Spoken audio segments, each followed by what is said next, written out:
this. All right. Everyone ready? Yes. Yep, recording. All right, I'm going to grab my seatbelt. Not cracked, bent, or broken. Not afraid, ripped, or torn. Latches securely. And unlatches properly. Now I leave this off the rest of the test. Yes. Okay, good. Take care of that. Now I'm going to do a safe start. All right? Because I cannot do anything unless the truck is running. I can't adjust my mirrors and I can't get the voltmeter up. So I'm going to do a safe start.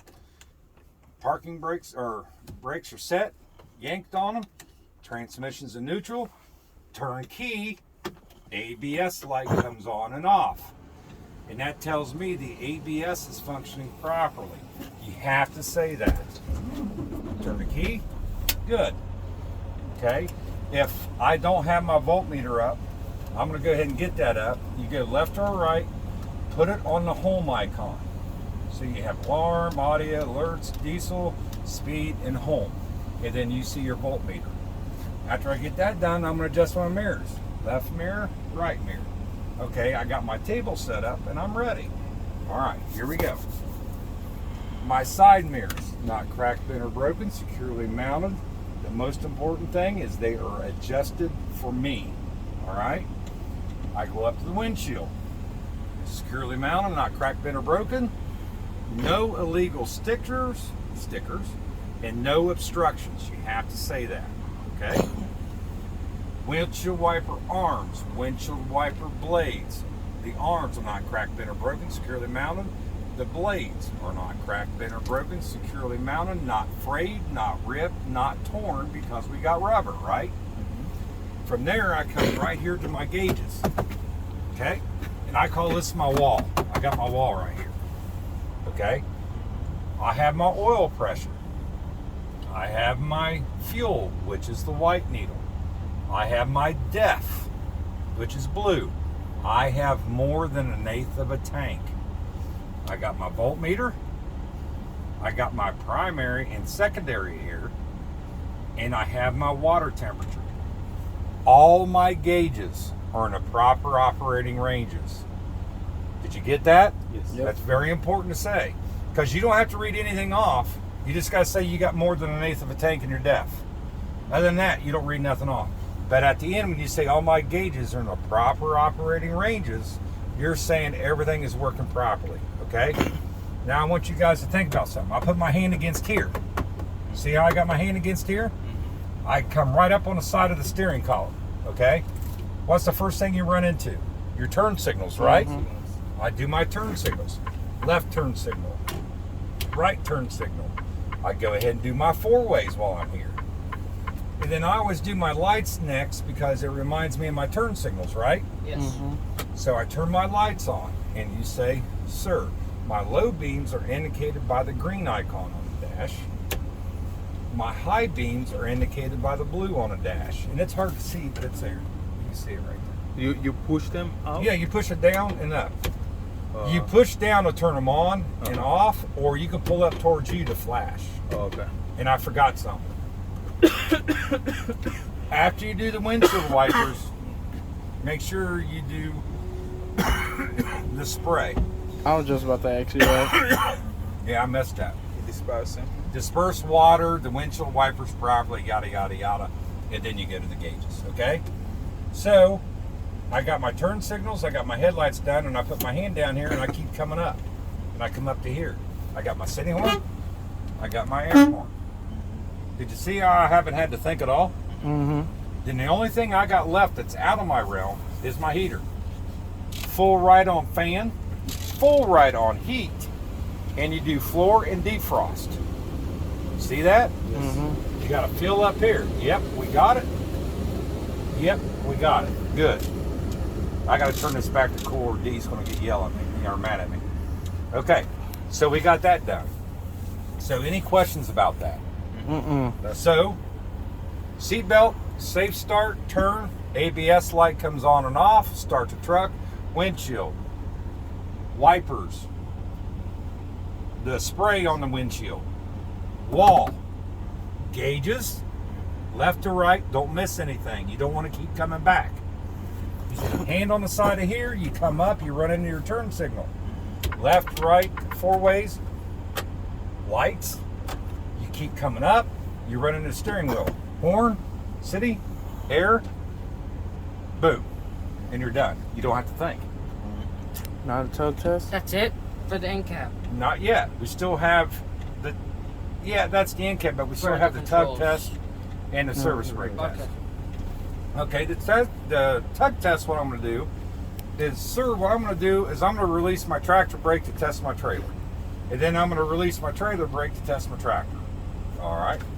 So I'm going to release my tractor, put it in drive, or test my trailer and put it in drive. Yank on it. Good, it held. Set my tractor, release my trailer to set my tractor. Go forward. Good, it held. Good. All right, so now we're into the 3-point brake check, or service brake test, I'm sorry. So after you check your tug test, we got to do a service brake test. Over there, they're not going to want you to do it. I haven't heard anyone doing it in 10 months. And they said, well, tell me how you would do it. It's easy. This is how you do it. I'm going to drive forward 125 miles an hour, firmly step on my service brake. I don't want any movement side to side. That's all you got to say. You don't just say I'm going to release my valves on it. They don't care about none of that. Just say I'm going to go forward 1 to 5 miles an hour, firmly step on the brake, and I don't want any side to side movement. Good. Now we're getting into the 3-point brake check. Ooh. So, the first thing I'm going to do is, sir, I'm going to fan my brakes down to about 90 psi. I'm going to let it build back up to about 120 to 140 psi. At that time, my governor should cut out. I will know this because my needles are not going up any higher. Got that? Mm-hmm. Yes. This sneeze that you hear has nothing to do with anything. It's just conditioning the air going into the system. However, if you want to go off that sneeze, all right, don't mention it, don't even think about it. That's a truck secretly talking to you, all right? But what happens if you don't hear that sneeze? Look at your needle. Then you can say, I'm about 120 to 140, and I know it cut out because my needles are not going up any higher. Okay. All right, so now we're going to do it. Bring it down just a tick below 100. That's all you need. All right. And then I'm going to ask, sir, may I assist? Yes.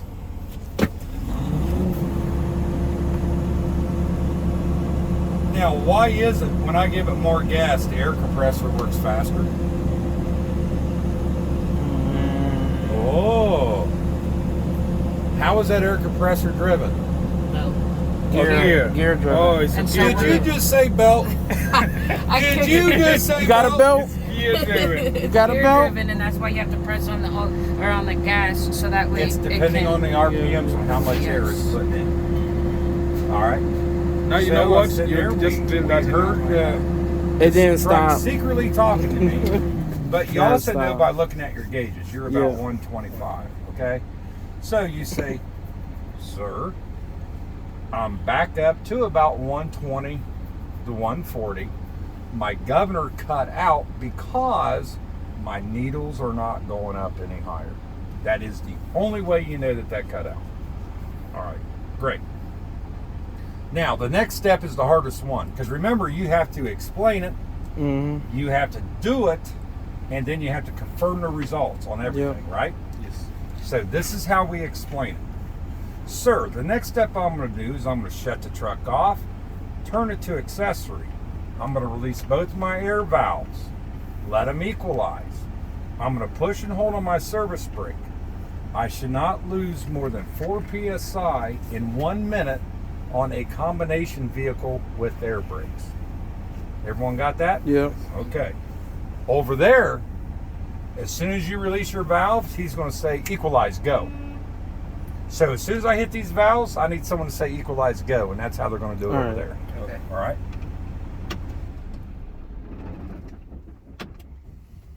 Now, you know you're in the right position. If you're over there, and this is all the way over to the left, and you turn it one to the right, and you don't see any fuel in it, that means you're not in the right spot.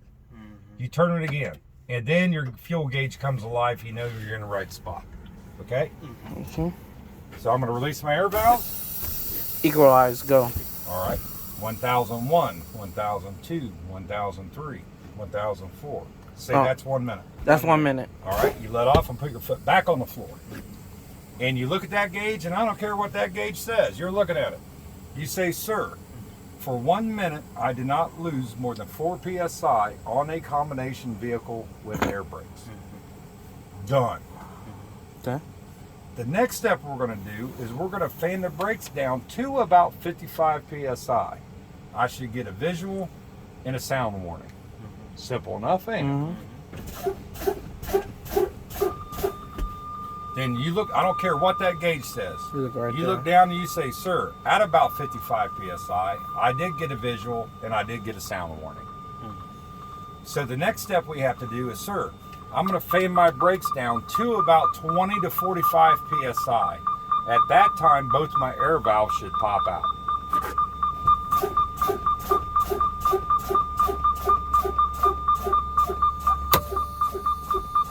Remember, if only one pops, you keep pumping. Keep pumping, yep. And then you say, you look back down at your gauge and you say, sir, at about 20 to 45 psi, both my air valves popped up. And that concludes my 3-point brake check. So what do you think? Good. Yeah. Is that a lot easier than skipping and coming back? Yeah. Remember, Way easier. mirrors thing here, wall, right? Go right down.